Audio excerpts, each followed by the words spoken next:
পুলিশের ভূমিকা ন্যাক্কারজনক।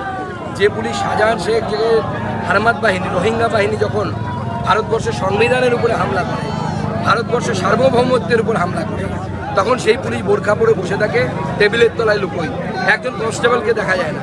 আজকে বিজেপির মিছিল আটকাতে দেখুন সব বীর বিপ্লবীরা চলে এসছে, সব বীর বিপ্লবী চলে এসছে।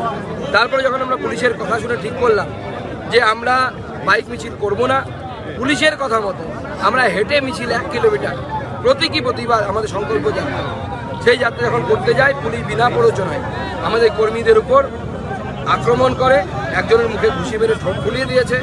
পুলিশ না গুন্ডা আমরা বুঝতে পারছি না। আমার তো মনে হচ্ছে তৃণমূলের গুন্ডাদেরকে রিসেন্টলি পুলিশের চাকরি দেওয়া হয়েছে, তাই তো মনে হচ্ছে। একজনের মাথায় লাঠিচার্জ করে। পুলিশকে আমরা দাবি জানিয়েছিলাম যে আপনাদেরকে আশ্বাসন দিতে হবে, তদন্ত করে সেই পুলিশ অফিসারের বিরুদ্ধে আপনারা ব্যবস্থা নেবেন।